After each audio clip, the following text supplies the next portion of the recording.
Hello and welcome to this fifth video in our series on writing a compiler using C# for our BF.NET language.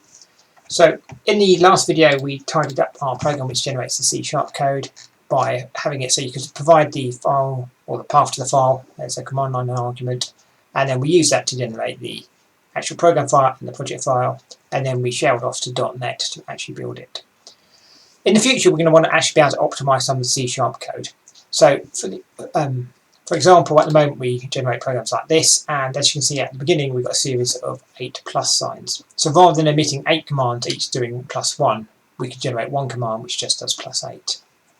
However, our format of our program at the moment doesn't really allow us to do that because everything's all in one place. We read the instructions and we generate the C# code all in one pass. So what we need to do is break this up into 2 bits. So first of all we go through reading the symbols from our instruction. Then we can have our optimization stage, and then we can generate our C#. So I think I've been thinking about this, and I think the way we should go is each of these instructions should become its own class, and each class then understands how to generate C#. And in the future we can probably extend that so each of these classes can also generate IL code directly. So what we need to do is we'll rename our instructions to start being with just the source code. And then let's create an interface which every class is going to inherit, which can then be our I instruction. And it's just going to have a single method which is init C#. And in order to generate the C# code, it's going to need a string builder. It's going to add to the string builder, and it's probably going to need to know how far it's indented as well. So indent.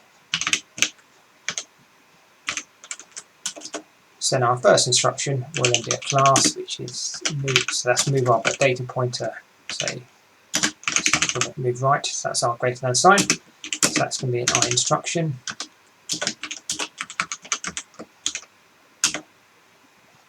So what does emit C# do now? That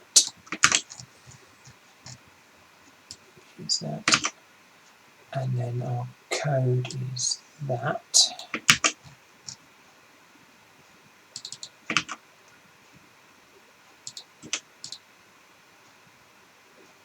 Yes, I think that's going to work.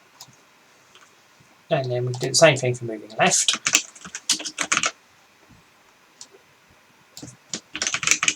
Only obviously we decrement the data pointer, and then we increment and decrement the value pointed to by the data pointer. So we're just going to call that decrease and increase, I think.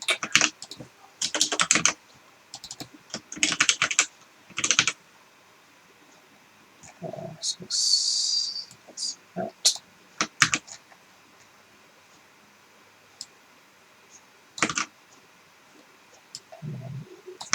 It's matching decrease.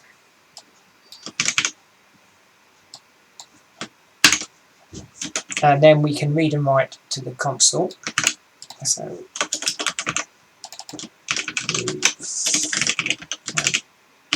console. That's that one, isn't it?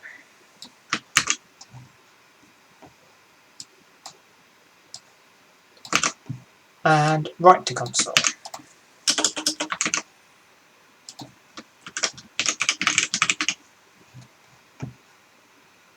Which is this one.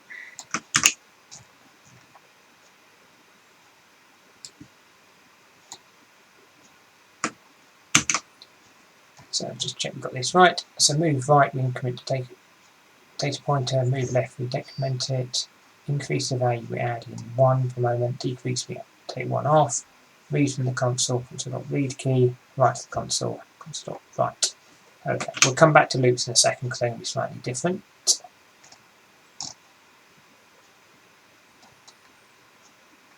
So the way loops are going to work is, because you have nested loops, each loop is really a block of code. So we probably want a new class that represents a block of code.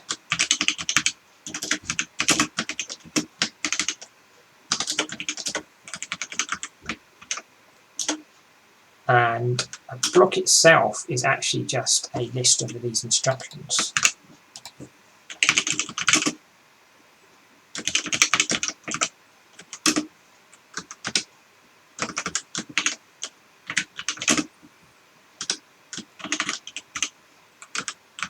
And we need a method to add an instruction.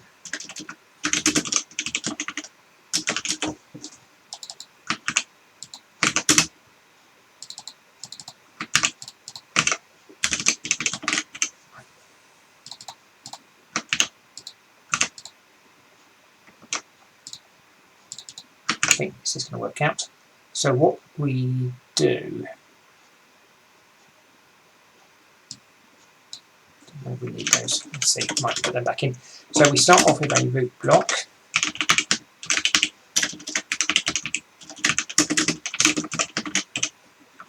That's the root of our program.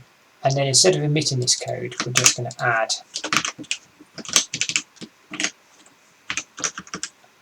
move. Right.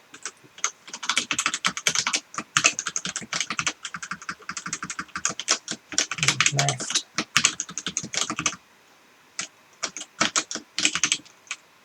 Increase.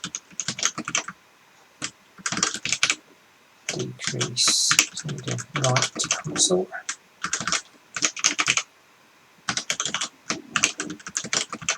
Read from console. And come back to that loop stuff in a sec. No, let's do this now. So if we start a new loop, then we want to create a new block.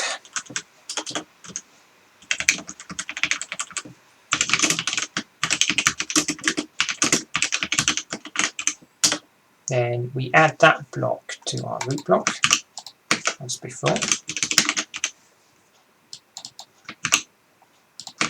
Only now, actually, yeah, we want another variable, don't we? We want current block, which starts off being the same as the root block.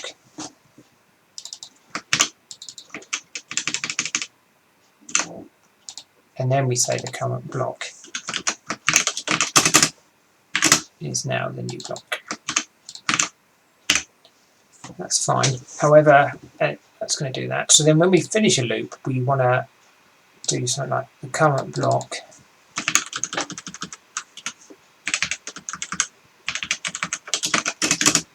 is the current block's parent.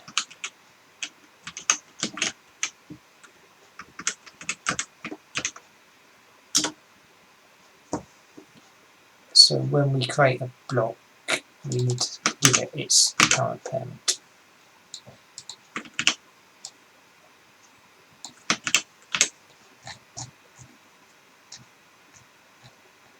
This is up here. So we need a constructor.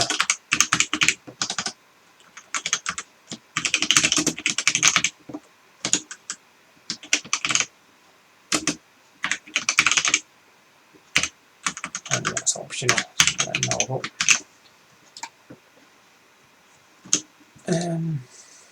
Okay. And we need that code in there. So we don't need that code anymore. So then in order to generate our source code,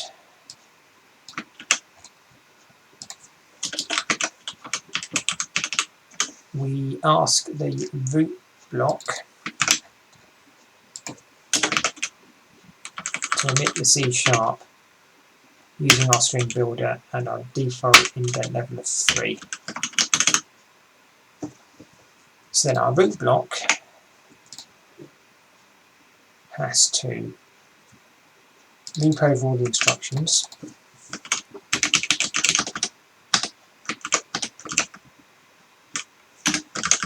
and then it asks each instruction to emit its own C#.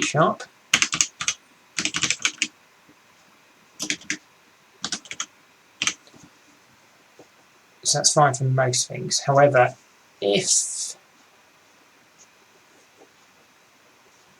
it's a nested block, we also need to emit our while loop predicate.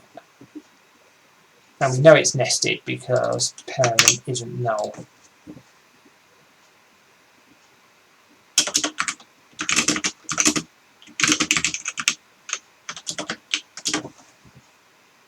So we need to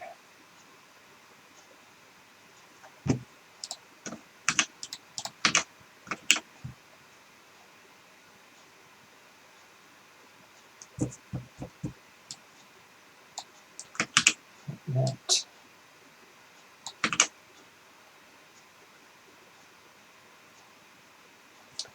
I think I might cheat slightly and do it in 2 bits.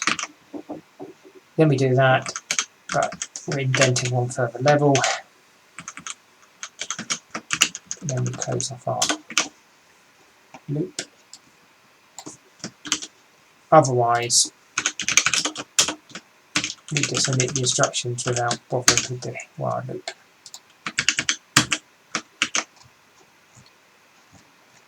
Okay.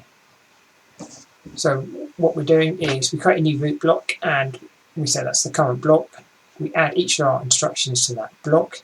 If we get to a loop, we create a new block within that. So that now becomes the current block. And it remembers its parent. When we finish the loop, we go back. The current block becomes its parent. We then ask the root block to emit its C#. It does that first of all by just looping down any instructions it's got.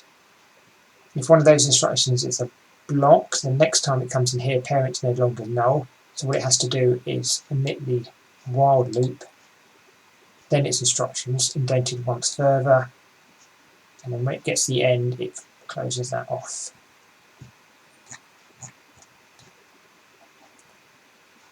So let's put a breakpoint there just to see if we can run.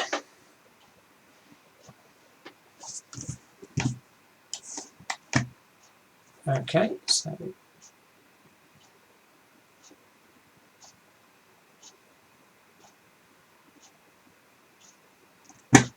which program are we running? Oh, yeah, we want Hello World.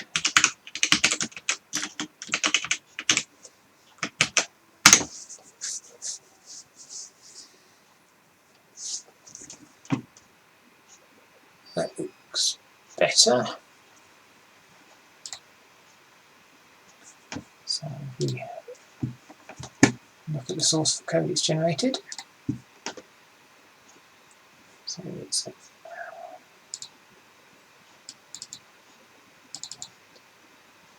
yeah, it's got the right time. That's good.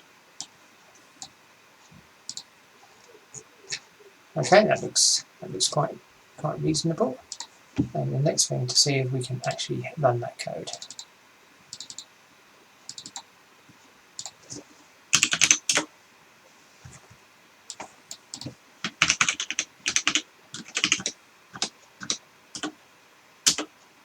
And that runs nicely.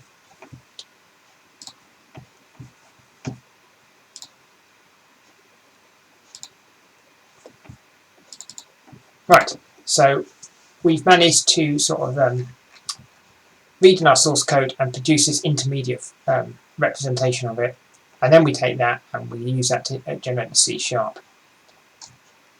So what we can probably do is cut that out into a new method. I'm going to call it pass source code.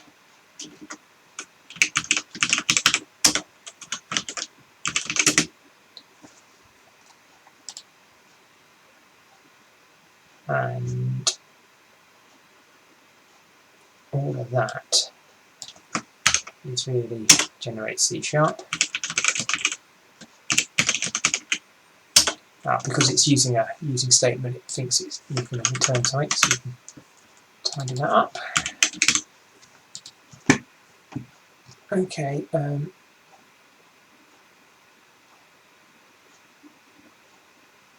Yeah, that's a bit tidier. So when we come to do the optimization stage, it's going to be a question of, we've only done, we can be able to write some code in here, so we'd be probably do something like optimize code, and we pass in the existing root block and we do whatever transformations on it, and then we return a new root block. And then when we come to doing the IL code, we'll have a separate method here for generating IL code. So the idea is we can keep the optimization code separate from whether or not we're generating C# or IL. Okay, so what I'll do now is when I finish streaming this, I'll tidy this code up, move it all into separate classes and whatnot, and then push it up to GitHub. Thank you for watching.